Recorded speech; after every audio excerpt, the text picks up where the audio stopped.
was the most important player in tonight's game? For me, I'm going a little bit away from the obvious when it comes to the 76ers, and I actually think Ben Simmons is the most important player tonight. He's done a terrific job of making it a little bit more challenging for Trae Young. Yes, Trae has still gotten his numbers, but Ben Simmons is right there sort of needling him and harassing him. But beyond the defensive adjustment that most of the basketball community agreed that the Philadelphia 76ers needed to make, in the last time out, Ben Simmons did a much better job of being aggressive on the offensive end and getting to the paint. We know that the Atlanta Hawks don't have an answer for Joel Embiid. He was 12 of 16 from the free throw line, plus 30 points the last time out, and has been terrific on the glass. But I also don't think that the Hawks have a consistent answer for Ben Simmons. And if any of the evidence of Joel Embiid's partially torn meniscus bears any type of fruit, then Ben Simmons has to step up and take some of the weight off of Joel Embiid. When he is aggressive, getting out in transition, attacking the paint, I know he don't love going to the free throw line. We don't love watching it either. However, you have to keep this Atlanta Hawks team honest by attacking the paint and making them defend you. Well, one thing, you're right. With Ben Simmons, they did a great job on Friday night. They put him in the post because a good big man is better than a good little man down there any day. And he just wore their behind out in the post, had 11 points and 3 assists in that third quarter. But the guy he's guarding is the most important player. And Monica, you're right. When it comes to Trae Young, he's had the numbers, but they haven't been impactful numbers. They've been empty calorie numbers because it's one thing what we saw in the first series against the New York Knicks. It seemed that any time he did something was impacting not just the physical nature of the game, but also the mental nature. He was able to wear out the Knicks from that standpoint. Other than game one in the first half, he has not done this against the Philadelphia 76ers. He's gotten his 28, he's gotten his 9, 10 assists, but they have not gotten the crowd excited. They have not deflated the opponent.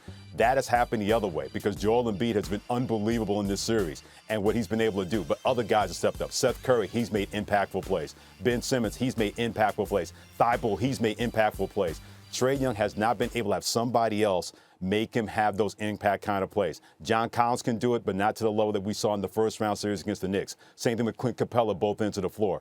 Trae Young has to be that guy that when he makes a play, that everybody in Atlanta just wants to stand up and shout. They were not able to do that in Game 3 because of Philadelphia's defense. If they're going to find a way to make sure this series becomes 2-2 and not 3-1, he's got to make those kind of plays that the opponent says, oh, here he goes again, and there's nothing we can do about that. We have not seen that from Trae Young at all, and a lot of spots in the first 3 games of this series. Freddie, I don't know if we're going to see it.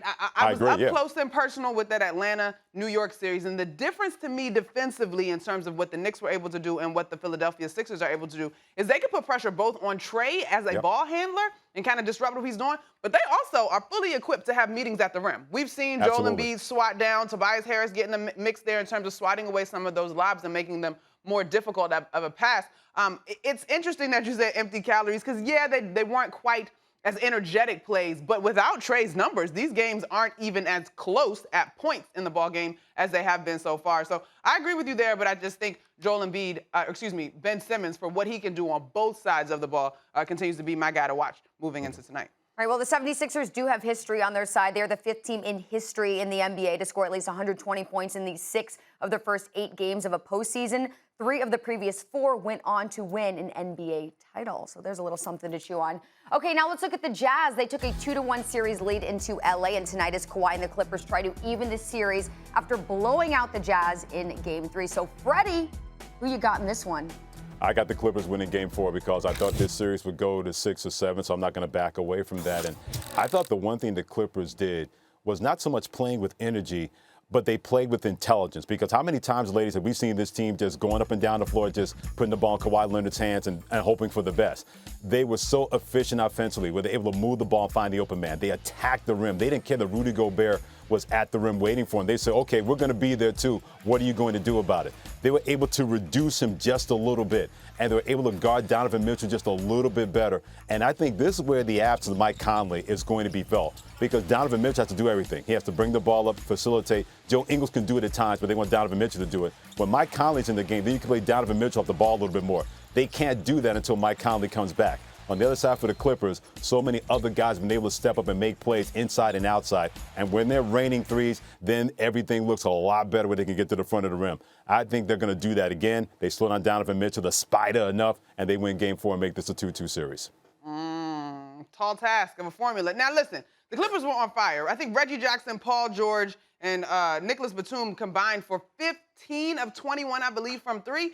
I don't buy that they continue to shoot the ball that torrid from behind the arc. I actually think that the Jazz bounce back in this game because when I look at this unit, we've talked all year long, Freddie, about how efficient they have been on both sides of the ball in terms of that defensive efficiency, the way that they move the ball, the way that they're able to shoot the ball. When you look at it, they didn't shoot the ball. I mean, it was 43%, which is not terrible in and of itself, but they did not match the way that the Clippers were able to shoot. And so I think we see the Jazz elevate a little bit on the defensive side. We see the Jazz continue to shoot the ball well. And to me, what we're seeing throughout this playoffs is the teams that have honored the game, quite honestly. You got to be true to the game, right?